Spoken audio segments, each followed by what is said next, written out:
Hello Cancer, Sun, Moon, Rising, and Venus signs. Kamusta kayo? Sana po'y nasa mabuti kayong kalagayan. Welcome back po sa Star Tarot. At kung bago kayo rito, welcome din po kayo. Please subscribe, like, share my videos, and leave me a comment kung nakaresonate po kayo. Thank you. So, tignan natin kung ano ang mga messages ni Cancer. First card po ninyo, find your sacred flow. Feeling ko, ang iba sa inyo dito, Cancer, you are going to take advantage of this time para mahanap ninyo yung inyong rhythm. No? Mahanap ninyo ang inyong rhythm, ma-find out ninyo how can you be in the flow with the divine, how can you be with the flow, in flow with the universe, yung ganun. No? So, maari no na magkakaroon or mag-spend time kayo more with yourself. Yung bang parang papakinggan mo ngayon yung inyong sarili, 'di ba? Yung parang kakausapin mo ngayon yung inyong sarili, 'di ba? Nasaan ka na ngayon sa punto ng buhay mo? What are the things that you have accomplished? What are the things that you still want to do? What are the things that you still want to accomplish or to achieve? Yung mga ganyan. Yung parang there's more of pag-i-examine, no, ito ng sarili mo and pag-assess o reassess ng inyong mga sitwasyon sa buhay. So, that's good, no? That's good. I can also sense dito that some of you are parang hinahanap mo yung kung papaano ka makaka-surrender sa universe, 'di ba? So, there is a sense of surrender as well dito na nararamdaman kung gusto mong mangyari. Diba? Maybe you are going to start to lift up everything, no, sa Panginoon. Maaaring sa ngayon, mas naiisip mo, no, na para mawala na lahat ng stress sa buhay mo, you're just going to lift up everything to God, yung iaalay mo na lang sa kanya ang lahat, total surrender, you know. And when you do that as well, na isusurrender mong lahat, mararamdaman mo talagang magiging magaan ang inyong pamumuhay, mas magiging magaan yung inyong pakiramdam sa araw-araw, 'di ba? Kasi inaalay mo ng lahat, no, sa Panginoon. And when you do that as well, napaka-importante na makikinig ka lagi sa inyong intuition. Kasi while you are surrendering everything to God, 'di ba? God is also going to send you guidance, 'di ba? And that happens papadala niya yung mga gabay sa iyo through your intuition. Okay? Dadaan niya yan sa inyong intuition through intuitive messages. Kaya, you need to be aware as well of the downloads, no, na pumapasok sa isip mo, sa puso mo, kasi yan ang gagabay sa'yo sa kung ano na ang mga dapat mong gawin according to the divine will. Okay? So, your next message is move beyond intention to belief. Siguro, ngayon din, maybe you are going to do some kind of examination sa mga intentions mo. What happened to your intentions? Nagkaroon na ba ng katuparan? Na-meet mo na ba yung inyong intentions? Meron na bang accomplishment kayo, no? Meron ka na bang napagtagumpayan? May nakamit ka na ba? 'Di ba? Na ambition and intentions that you have set for yourself. So baka ngayon magpagmumuni-munihan mo din ang mga 'yan. So, what else? We have the spark of hustle. Wow. So, this is good. Feeling ko dito, meron ditong paparating na opportunity sa buhay mo.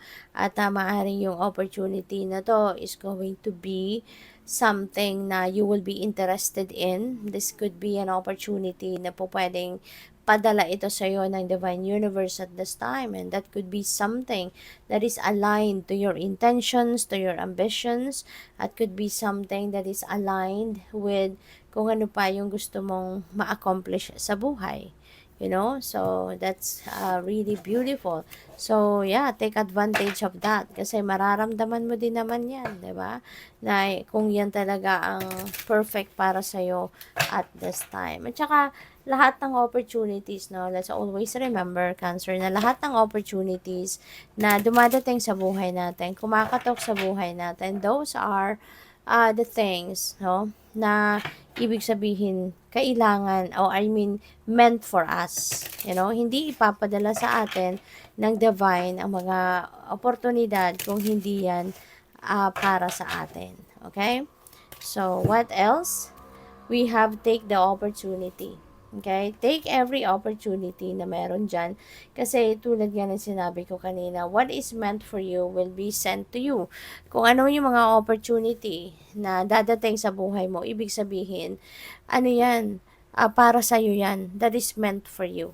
Diba? Hindi ilalagay ng divine universe yung anything na hindi naman talaga para sa atin.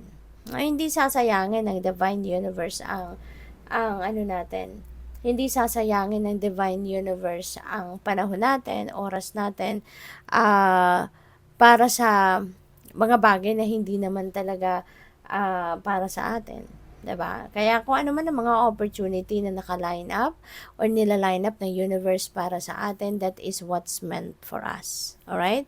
Kaya nasa sa inyo na lang kung paano ninyo i-claim ang mga yan. So, what else? We have set your intentions. Ayan. So, you know what, Cancer?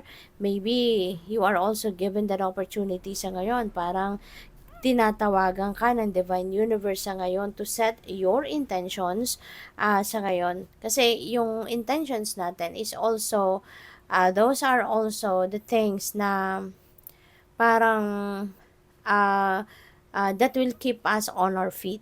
'Di ba? Kung meron kang sinet na intention, yun yung magmo-motivate sa'yo, yun yung magpo-push sa'yo to keep going, magsikap, magtiyaga, 'di ba? Kasi meron kang meron kang gustong marating, meron kang gustong makuha, meron kang gustong ma-achieve, 'di ba?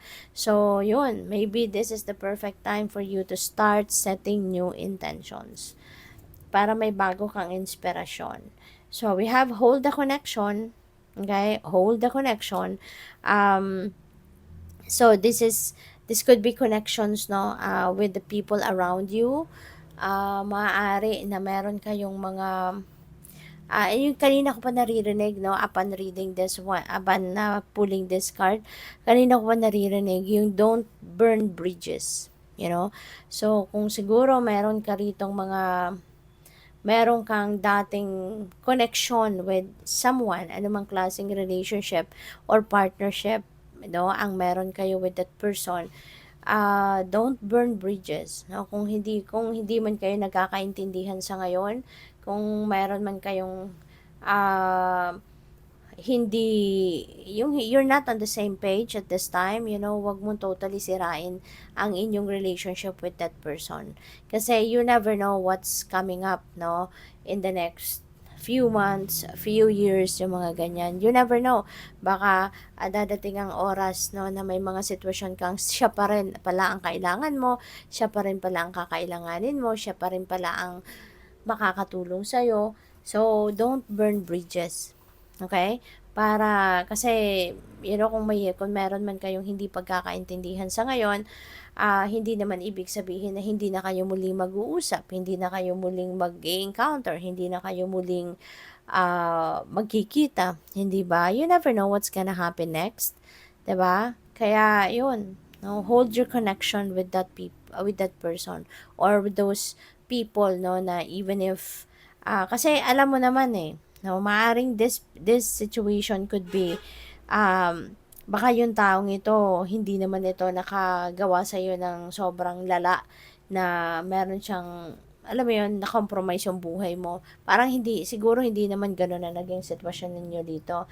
Maaring simpleng lang ito, tampuhan, mga ganyan, 'di ba? Na alam mo yun, no, na parang hindi siya katulad ng mga nangyari sa ibang parte ng buhay mo na nagkaroon ka siguro ng hindi pagkakaintindihan with another person, pero yun bang hindi mo talaga parang